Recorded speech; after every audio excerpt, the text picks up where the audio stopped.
Well, I'm Captain Jeff Viamari. I own the Bad Influence out of Yarmouth, Mass. We're going to do some fluke rigs today. I do a lot of those Nantucket offshore fluke trips. I do a lot of fluke trips a year. I've been fluking for about 10 years now. And I'm going to take you guys into like how I like to rig for chasing those big doormats. So we'll get started here. I'm a firm believer in the KISS method, the keep it simple, stupid method. I want simplicity at all costs. So for the leader material, I like to use fluorocarbon. There's a lot of different brands out there you can use. Today we have some Seagar, 60 pound. My brand of choice, I like the Seagar, Daiwa makes a good one, Yozuri, everyone's good. But this is a little heavier than I like to use, but we're using heavy today so you guys can see the knots and how everything goes. My leader of choice is usually 40 pound. Or if I'm fishing a long leader, which I'll demonstrate in a little bit, I'll go up, bump it up to like 50 pound. So here's the first rig that I like to use. I brought a couple of different things here. Just a basic high-low rig, something simple. Don't need fancy knots. I don't sit around with a jig or anything like that. Basically, I've tied enough of these, I can just kind of eye it. So what I like to do is I'll stretch the line up, the spool, make sure it's somewhat straight for me and cooperative, because I'm usually tying these on my steam out. So I'll start here, I don't know, what is this? 8 inches from the bottom. I'll take a little dropper loop, and a lot of guys ask about like what size dropper loops to use, so on and so forth. I like to use a smaller one. That's just kind of what I found is the best, because I find that if you use a longer one, it tends to twist up and it doesn't allow for effective presentation. So I'll tie my dropper loop, do about 4 or 5 turns. That gives me 4 or 5 turns in the knot, put it through the middle, pull it tight. So that's kind of what I like to use here, is just a small little dropper loop, basically enough to get what I want to put on the end of it. And I'll show you a couple of things that I want to do. So then what I'll do here is I'll tie my bottom sinker loop. I like to tie it pretty close to the dropper loop. So I'll tie a perfection end loop. I usually like to pull it, a couple inches away. And I'll do it like that. So that's roughly, 2 to 3 inches away from the knot. But, from where your sinker is going to be, you'll have an ample spread, which will be about 5 inches. So we'll trim that up. Get my hands back to using it. And then I kind of just eye it. I just, look, I tie hundreds of these, thousands of these. So, roughly this amount, which is roughly 14 to 16 inches. Then I'll pinch the line, strip a little more line out, and then I'll start my second loop. And I'll eye it again, and you can roughly see where they're going to go. And I'll tie my second loop 4 or 5 times, pull it through, lubricate it, pull it tight. And then what I'll do is I like to leave a little bit of a little longer from the where I'm going to cut it to the loop, because as you know, when you're drifting along and so on and so forth, we have tangles. So I always fish a swivel on the top of these, just because when we're drifting, guys get tangled, we have fish on.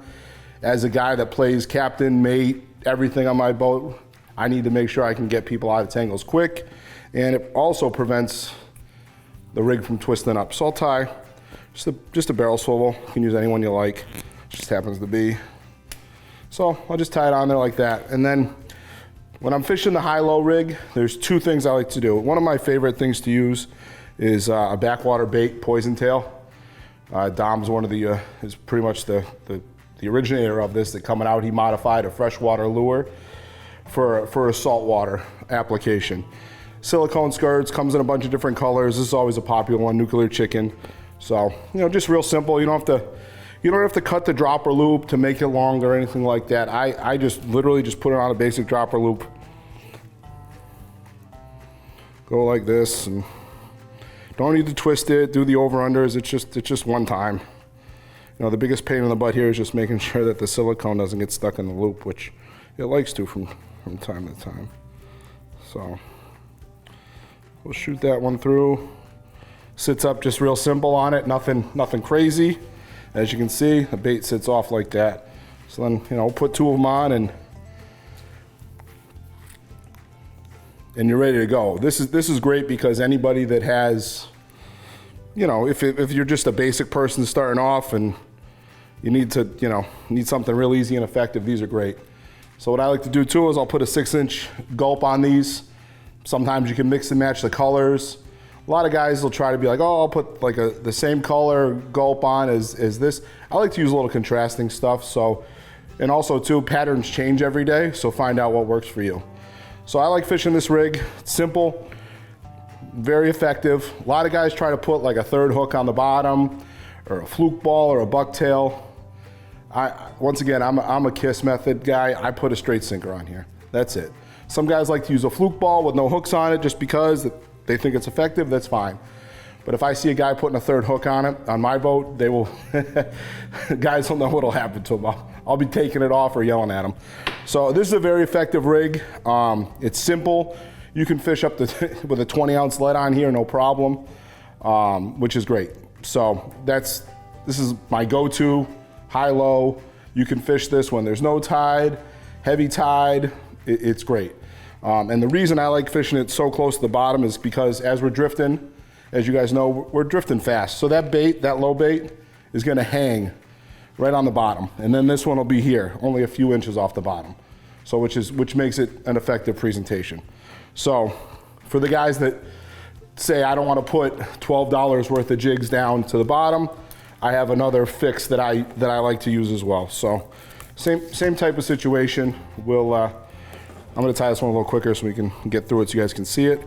Same type of high-low rig, but this will be a little more cost-effective, but they're also still very effective. And these rigs are good for sea bass too. You can use them for codfish, haddock. You know, this is every fisherman's basic rig.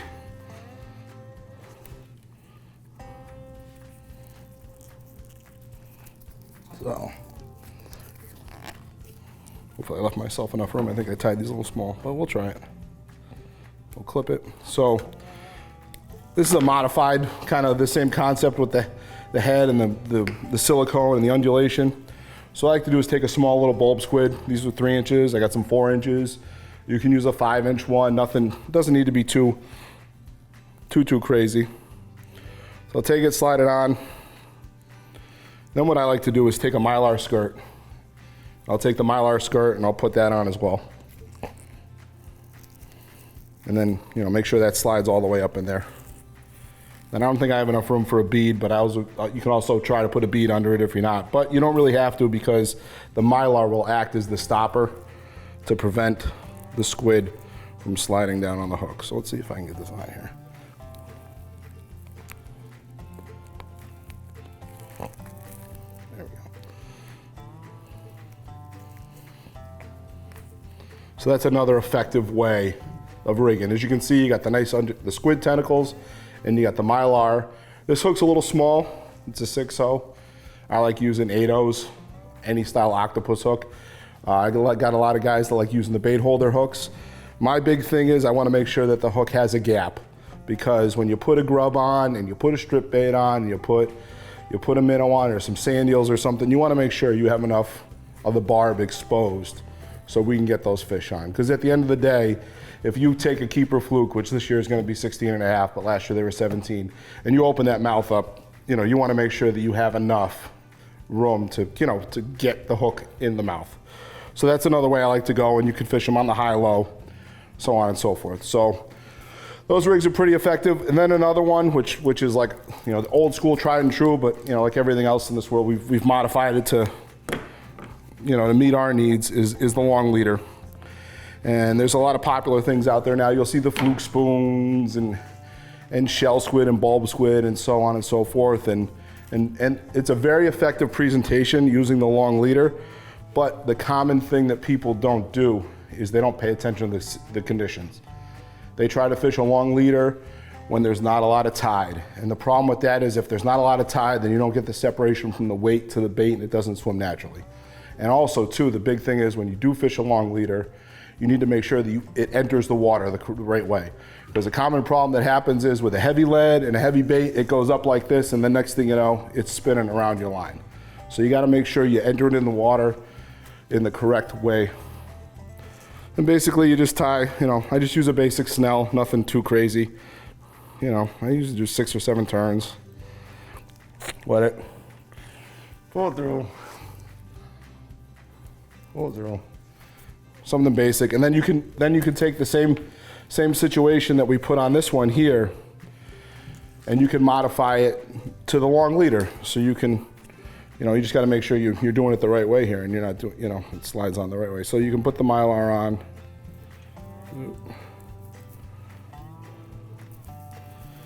Slide that down. As you can see, the Mylar stops. It won't go past the hook. So you can go something as simple as just putting a simple Mylar on, but I always like to add a little bit to it.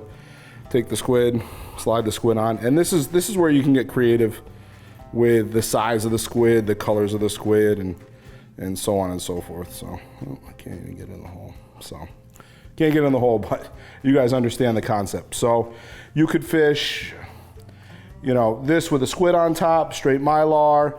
A lot of guys will have the Fluke spoon here with a 6-inch leader off of it with the bait. The key is just don't make this too long. You want to figure out, how fast you're drifting, current, weight of the bait. So there's a lot of factors that play into it.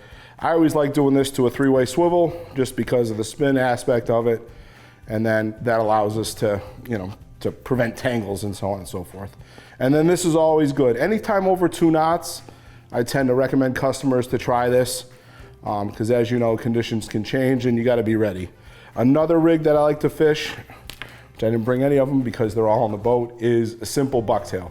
So if you guys have bucktails up to 6 ounces, I'm a stickler for this. I do not like using bucktails over 6 ounces.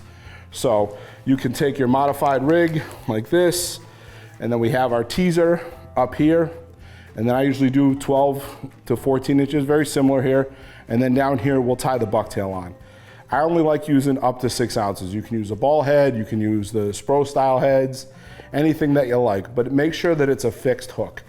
I've seen so many people lose big fluke because they have a swing hook. And the problem with a swing hook is when you have a swing hook and that hook is in the mouth, that weight can move. And what is that gonna do? That is gonna allow the fish to shake his head and the weight acts as a hook out.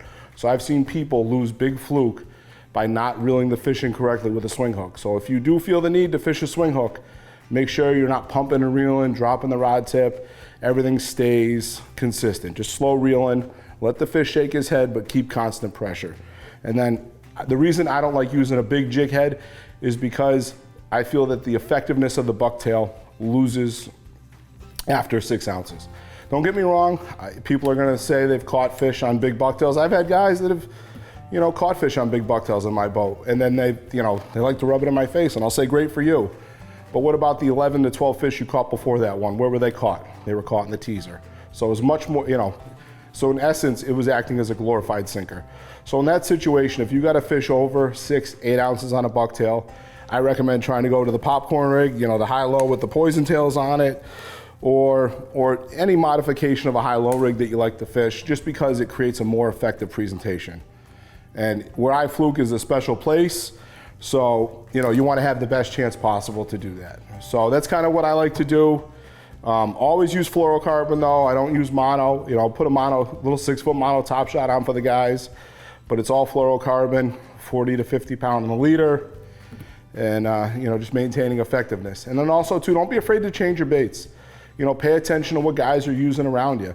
If you're on a head boat, look around, see who's catching. If you're not catching, see what pattern they're using, see what they're using, because the fish change every day. One day, green and white. This was the hot color 4 or 5 years ago, and then nuke chicken and all this stuff. So just be prepared to have a lot of different things. And I know it gets expensive, but fluking's fun and fishing's expensive, so that's how it goes.